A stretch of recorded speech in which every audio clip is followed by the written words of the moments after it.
সামনে রমজান মাস আসছে। রমজান মাস শুরু হওয়ার আগে আমাদের কিছু করণীয় রয়েছে। যখন মসজিদে আসেন নামাজ পড়ার জন্য, এমনিতে যে কোনো অবস্থায় চলে আসেন না, তার জন্য একটা প্রস্তুতি থাকে, অবশ্যই প্রস্তুতি থাকে। চিন্তা করেন যে আমার কাপড়টা পাক না না পাক। হ্যাঁ, কাপড়ে নাপাকি তো লেগে নেই। যদি নাপাক থাকে, নাপাক কাপড় পরে কিন্তু মসজিদে আসবেন না। যদি নামাজ পড়ার নিয়ত থাকে তো মসজিদে নাপাক কাপড় নিয়ে, নাপাক শরীর নিয়ে, গোসল ফরজ হয়ে আছে, উজু নেই, আর মসজিদে এসে বসে আছেন নামাজ পড়ছে, এটা কেউ করবেন না। তাহলে উজু না থাকলে উজু করবেন আপনি, গোসল ফরজ থাকলে গোসল করবেন। কাপড় যদি নাপাক থাকে, যেই জায়গায় নাপাকে লেগেছে কমপক্ষে ধুইবেন অথবা কাপড় পরিবর্তন করবেন। যদি শরীরে গন্ধ থাকে, ময়লা থাকে, ঘেমে আছেন, তাহলে গোসল করে পরিষ্কার পরিচ্ছন্ন হবেন। ঠিক কিনা? এইসব হবে। তার সাথে একটু আতর সেন্ট মারবেন যে মসজিদে যাচ্ছি, হ্যাঁ, যাতে করে আমার শরীর থেকে কেউ গন্ধ পেয়ে কষ্ট না পায়, হ্যাঁ, ইত্যাদি ইত্যাদি। তারপরে মন মানসিকভাবে প্রস্তুতি একটা, আমি যাচ্ছি আল্লাহর ইবাদত করার জন্য যাচ্ছি, আল্লাহকে ডাকার জন্য যাচ্ছি, আল্লাহর কাছে চাওয়ার জন্য যাচ্ছি, আল্লাহর কাছে কিছু পাওয়ার জন্য যাচ্ছি। এই যে মন মানসিকতা প্রস্তুতি। মসজিদে ঢোকার ক্ষেত্রে যে প্রস্তুতিগুলি বললাম সংক্ষেপে, ঠিক রমজানের আগে ওই ধরনের একটা প্রস্তুতি অবশ্যই হইতে হবে। মানসিক প্রস্তুতি হইতে হবে, আর তারপরে আপনার শারীরিক প্রস্তুতি হইতে হবে।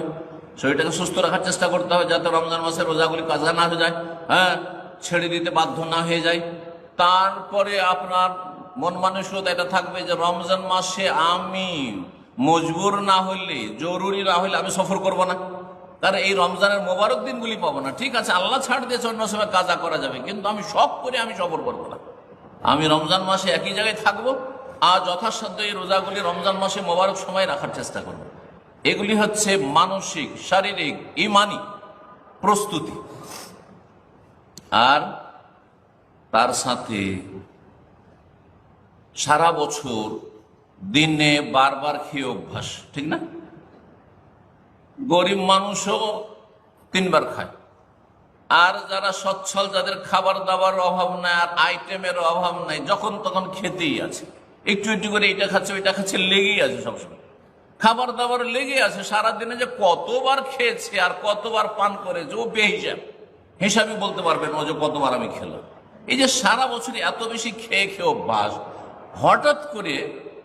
হঠাৎ করে যদি লাগাম লাগিয়ে দেন যে না, সারাদিন এই 16 ঘন্টা খেতে পাবি না, 16 ঘন্টা পানি পান করতে পাবি না, তাহলে হঠাৎ করে ফরজ রোজা রাখা মুশকিল হয়ে যাবে। 11 মাস এত বেশি খেয়ে দিয়ে হঠাৎ করে রোজা রাখা বড় মুশকিল হয়ে যাবে। শারীরিকভাবে আপনি ভেঙে পড়বেন, না আমার দ্বারা হবে না, ইমান এদিকে দুর্বল, আর দুপুর পর্যন্ত বিকাল পর্যন্ত চালিয়ে দেখছেন যে না না রে ভাই, আমার দ্বারা এই আর রোজা রাখা হলো না। তখন করলেন কি, রোজা ভেঙে দিলেন।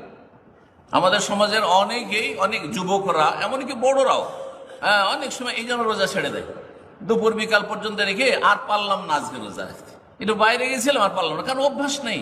ঘন ঘন খেয়ে অভ্যাস, পান করে অভ্যাস, হ্যাঁ, সারা বছরে আর লাগাম টাগাম লাগাননি, রোজা রাখার আর কোনো অভ্যাস ট্রেনিং নাই, যার ফলে হঠাৎ করে মহা মুশকিল হয়ে গেছে।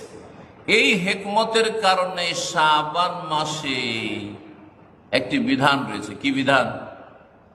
শাবান মাসের একটি বিধান কে বলতে পারেন? রাসূলুল্লাহ সাল্লাল্লাহু আলাইহি ওয়াসাল্লাম রমজানের পরে সবচেয়ে বেশি যেই মাসটিতে সিয়াম পালন করেছে, রোজা রেখেছে, সেই মাসটি কোন মাস? শাবান মাস। জানা আছে না? সহিহ মুসলিমের হাদিস, নবী সাল্লাল্লাহু আলাইহি ওয়াসাল্লাম, সাহাবীরা বলছেন, কানা, মা আয়েশা রাদিয়াল্লাহু তাআলা আনহা থেকে বলেন, কানা ইয়াসুমু শাবানা ইল্লা কালিলা, শাবান মাসের সামান্য কয়েকটা দিন ছাড়া সমস্ত দিনগুলি, প্রায় দিনগুলি রোজা রাখতেন রাসূলুল্লাহ সাল্লাল্লাহু আলাইহি ওয়াসাল্লাম। রহস্য কি? ট্রেনিং আগে থেকে, হ্যাঁ, অভ্যাস হয়ে গেছে। এই সুন্নত নফলেও শাবানে রোজা রেখে না খেয়ে থাকা, পিপাসায় থাকার অভ্যাস হয়ে গেছে। এখন রমজান মাস আসলে আর কিছুই লাগে না, অভ্যাস হয়ে গেছে। যেমন এখানে আরেকটি উদাহরণ ওলামারা দিয়েছেন, কিছু কিছু ফরজ নামাজ রয়েছে, তার আগেও সুন্নাত, পরেও সুন্নাত, আছে না নেই? রহস্য কি? জোহরের আগে সুন্নাত, আবার পরেও সুন্নাত। কেন? যাতে করে জোহরের ফরজের কোয়ালিটিটা ভালো হয়। একজন লোক মসজিদে গিয়েছে, তারপরে 2 বা 4 দুইয়েরও হাদিস আছে, চারেরও হাদিস আছে। 2 বা 4 রাকাত সুন্নত পড়েছে, আর তারপরে একামত হয়েছে, তাকবীরে তাহরিমা সহ নামাজ পড়েছে, ফরজ জোহরের নামাজ, ঠিক না? আরেকজন লোক গেল, যেতে যেতে দেখেছে যে একামত হয়ে গেল, আর কোন রকম করে দৌড়তে গিয়ে দৌড় দিয়ে হয়তো তাকবীরে তাহরিমা ধরলো বা প্রথম রাকাতটা ধরলো, অথবা প্রথম রাকাত ছুটলো। দুইজনে কিন্তু নামাজ পড়লো মসজিদে গিয়ে জামাতে, হ্যাঁ, আর দুইজনে হয়তো 4 রাকাত পেয়েছে ইমাম সাহেবের সাথে। দুইজনের নামাজের কোয়ালিটিতে পার্থক্য আছে না নেই? অবশ্যই পার্থক্য আছে। একজন আগে থেকে প্রস্তুত হয়ে আছে, সুন্নত পড়ে ইমানি প্রস্তুতি, হ্যাঁ, রুহানিয়াত তার মধ্যে এসছে, রুহানি প্রস্তুতি তার মধ্যে, কলবের প্রস্তুতি, শারীরিক ভাবে মসজিদে মওজুদ রয়েছে, তার তাকবীরে তাহরিমা ছোটার প্রশ্নে ওঠে না, আর তারপরে সে অপেক্ষায় রয়েছে, হ্যাঁ, যে কখন একামত হবে আর ফরজ শুরু হবে, রেডি হয়ে আছে।